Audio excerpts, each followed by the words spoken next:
We're going to rip the Band-Aid. That's what my mom used to say. Every time there was a new man, a new set of kids, a new house, a new chapter, she'd look at us and say those words, and that was it. Introduction made, family assembled, move on. By the time I was grown, had my own kids, my mom had been married 5 times, my dad twice. I know what it's like to shake a stranger's hand on a Saturday and be expected to call them family by Sunday. And here's the thing, I get why she did it that way. She wasn't trying to hurt us. She thought fast was kind. She thought certainty was better than limbo. But I'm 26 months into a relationship, and my partner and I have yet to introduce our kids. Not even once. Today, I want to talk about why. And I want to talk about what nobody tells you about blending families when both of you come in with kids, with history, with high conflict exes, and with the kind of mess that really is not fun to talk about. Welcome to Perfection Hangover. I'm your host, Melissa, and this is the show where we get honest about perfectionism, people pleasing, and what it actually looks like to surrender the life that you planned for the one you're actually living. If you're new here, I'm glad you found us. If you've been here a while, you know what we do. We don't polish things up, we tell the truth. And today's truth is personal. So let's get into it. I grew up in what I now understand was a high-speed blended family situation. My mom moved fast in relationships. And I don't say that as criticism. I say it as a fact that shaped me. When she fell in love, she went all in. My mom is a romantic, a hopeless romantic. She always said, you can tell when someone's in love by the sparkle in their eyes. And mom would fall head over heels so fast. And she assumed that the people around her, including her own kids, would do the same. My stepdad came with 3 children of his own. And within a few weeks of them getting serious, we were all under one roof, or at least we were all expected to act like we were one family. There wasn't a lot of conversation about it. There wasn't a transition period. There was the before, and then there was the after. And you were just supposed to figure out the middle part on your own. And kids are adaptable, right? We learn the rules of whatever room we're in. We figure out the hierarchy. We find our place. But here's what I know now that I didn't know back then. Adapting isn't the same thing as healing. Adjusting isn't the same as belonging. And moving fast does not mean moving forward. I learned very early how to read a new family system, how to figure out who had power, who was fragile, what topics were off limits, and how to make myself useful enough to stay in good standing. Those are survival skills, and they're also perfectionism skills. Because when your environment keeps changing, you learn to perform your way through it. So I didn't come into my adult relationships with some clean, uncomplicated understanding of family.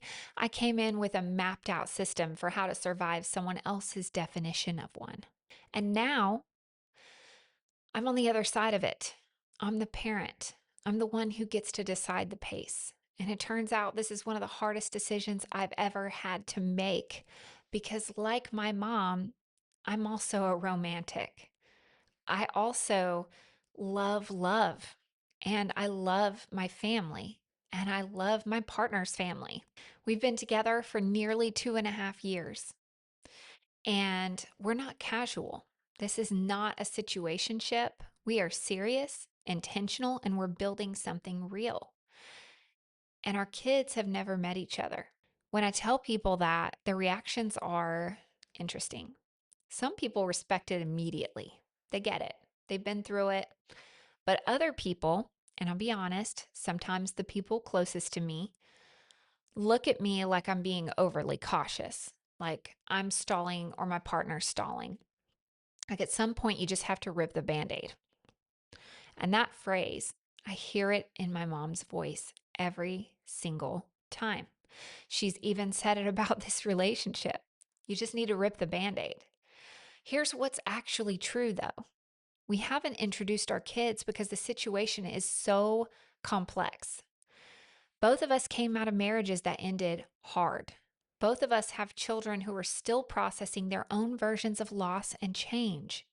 And both of us are navigating co parenting situations that are, let's just say, not collaborative. High conflict is a real thing. And if you're in it, you know what I mean. It's not just we disagree sometimes, it is the weaponizing of kids, it's the court dates, it's the legal agreements, it's the text messages at 11 p.m. It's going out of your way to help someone who doesn't appreciate it and will use it against you in the future instead of giving you a kudos for it. It's the way a decision that you make in your private life can become ammunition for someone else's war. When you're co parenting with someone who's in high conflict, introducing a new partner isn't just a personal milestone, it becomes a tactical event. And you have to think about what that means for your kids who are already caught in the middle of something that they didn't ask for. So, no, we haven't ripped the band aid. And I've had to make peace with that fact sometimes. Sometimes the most loving thing that you can do is to not move fast, to respect your kids and their pace and their healing. And by the way, just because one kid is okay doesn't mean the other one is okay as well. Every child moves at their own pace of healing. Some need a little extra help, and some just avoid the confrontation and the decisions altogether. Some just run. Here's something I haven't shared publicly before. For the first 2 years of our relationship, I wasn't just kept separate from the kids, I was kept separate from everything on that side.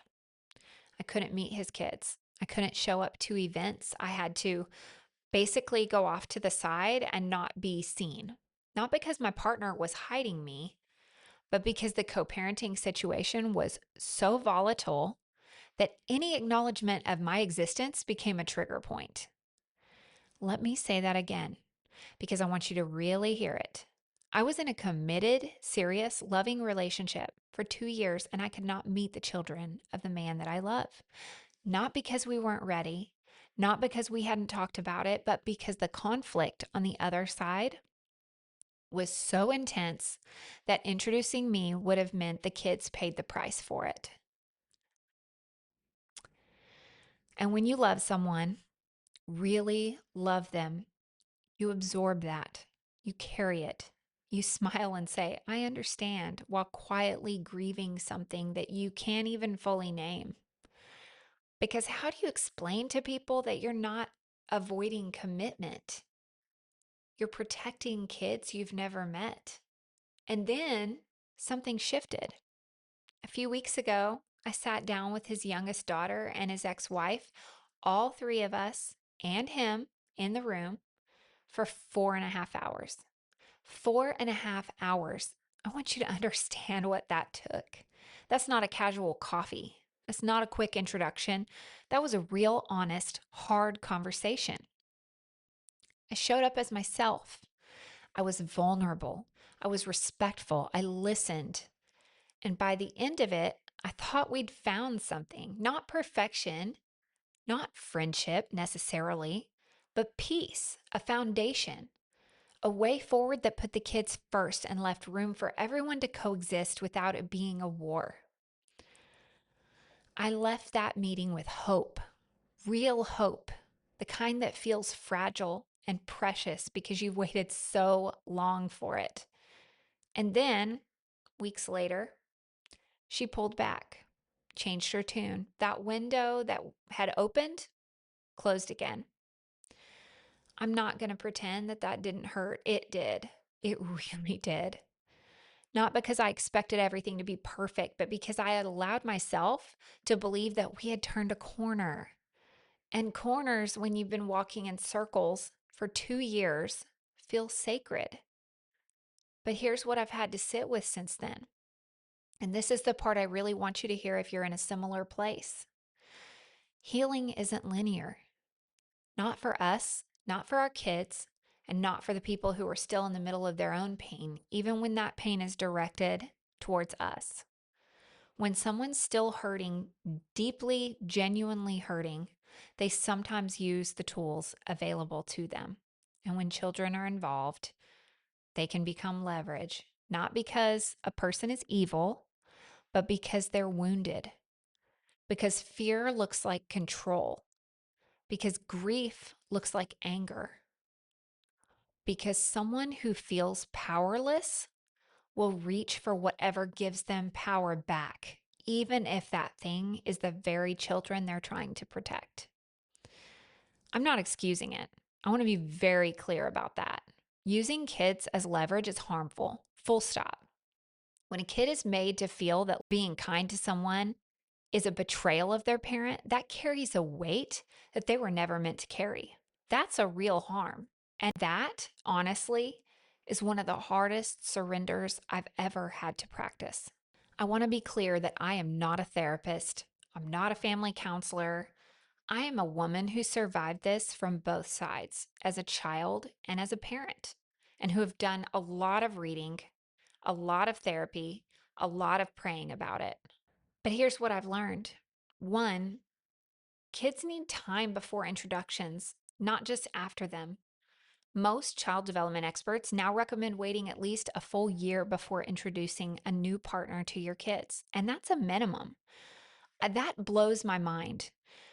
When I went through my first divorce, I was also quick to rip the band aid and introduce my daughter to my now ex husband.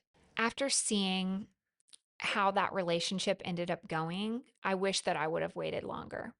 My mom didn't have access to that research, or maybe she did and she chose differently, but I don't believe she did. She was just trying to do the best that she could with what she had. Either way, we're choosing differently. If your ex is cooperative and emotionally regulated, this is different for you. You still need to be thoughtful, but you have more flexibility. When your co parenting situation has high conflict like ours, you have to factor in how every decision will be used, misrepresented, or escalated. That is an exhausting reality, but it's real. The kids on both sides are going through something that you can't fully see. Your kids are grieving the family that they had, and your partner's kids are grieving the family that they had. They're not blank slates waiting to be formed into a new unit. They're little humans, or sometimes nearly adult humans with their own loyalty systems, their own fears, their own ideas about what family means. And those things deserve to be honored, not rushed past. The band aid approach works on cuts, but it doesn't work on hearts. Here's what I think is actually the hardest part of all of this, and it's the part that nobody really talks about openly. When you are in a serious relationship and the kids haven't met yet, you're essentially living a double life, not in a deceptive way, but in a compartmentalized way. There's the life with your partner, and then there's the life with your kids. And they don't typically overlap. And that creates a kind of loneliness that's really hard to describe. You fall more and more in love with this person, and you can't fully share that with your kids yet. You have hard parenting days, and you can't debrief with your partner in real time because the worlds are separate. You watch your partner navigate something with your kids and want to show up for them, but you also know that showing up changes things. And then there's the guilt. Oh, yeah, there's guilt. Am I protecting my kid or am I protecting myself? Am I being wise or am I being afraid? What does it mean for my daughter to see me in a healthy, loving relationship? And am I denying her that by keeping things separate for so long? I don't have clean answers to those questions. I sit with them, I bring them to God, I talk to my therapist, and I try to make the best decision I can with the info that I have in the moment that I'm in. That's all any of us can do. What I do know is this: the fact that my partner and I have talked about this, really talked with honesty and care through therapy, even, is a sign of health. We're not indefinitely delaying, we're just being intentional. And intention is not the same thing as stalling. So when we do finally introduce our kids, here's what I know I want it to look like, and what I'd encourage you to think about if you're in a similar season. Start small and low stakes. Can't do a big family dinner. can't take a vacation, a 45-minute activity, something with a built-in end time where nobody feels trapped. Follow the kids' lead, but also lead. Kids need adults to set the tone. If you're anxious, they'll feel it. If you're forcing it, they'll resist it. Protect them from conflict. Whatever's happening between you and your ex, your kids should not be the messengers, the reporters, or the weapons. That is true before integration and after. And if you're dealing with a high conflict ex who involves your kids in their pain and in their anger and in their shit, I feel for you because we're dealing with that on the other side. I have no advice there other than love your kids hard and make sure they know the truth. Be patient with regression. Your kids might seem fine, but maybe they're not fine. Watch for their changes in behavior, sleep patterns, or school performance. Give them extra grace during transitions. When you get them back after a week with the other parent, give them a minute to get settled. Don't just jump into straight fun activities from day one and expect them to be all excited about it. They are exhausted from context switching, from family switching. It's completely different being between two households. And back in the day, my dad didn't come around very often. He had every other weekend visitation and he did not take advantage of it. So when he did come, it was a big production and he thought he was just this awesome dad. And nowadays, the courts are more apt to give parents 50-50 custody. Fathers have a lot more rights today than they did back in the day. And with that comes 1 week at one parent, 1 week at the other parent. And if you're a fire family like we are, it's not so clean because you have 24/48 fire schedules where you can't have your kids. So I guess what I'm saying is give your kids that grace, but also give yourself some grace too. You are doing something genuinely hard, and there is no perfect way to do this. There's only the most loving and intentional way that you can manage this season. So I started this episode with a phrase, we're going to rip the Band-Aid. My mom said that with love. I know that now. She wanted us to belong somewhere. She wanted family to feel like certainty, not like a question mark. She was grieving the loss of her marriage and wanted family. And so that's why she jumped into relationships. And she expected that it would help us. But I think what I've learned and what I'm still learning is that belonging can't be rushed. It has to be grown. And growing things takes time and water and the willingness to sit in the uncomfortable in between without forcing an outcome. So if you're navigating a blended family situation, whether you're at the beginning of a relationship, in the middle of introduction season, or years in and still figuring it out like us, I want you to know you're not doing it wrong just because it's hard. Hard doesn't mean things are broken. It just means things are real. So if this episode resonated with you, I would love to hear from you. DM me on Instagram, leave a review, share it with a friend who needs it. This is how we build community, one honest conversation at a time. Until next time, give yourself some grace. You're doing better than you think.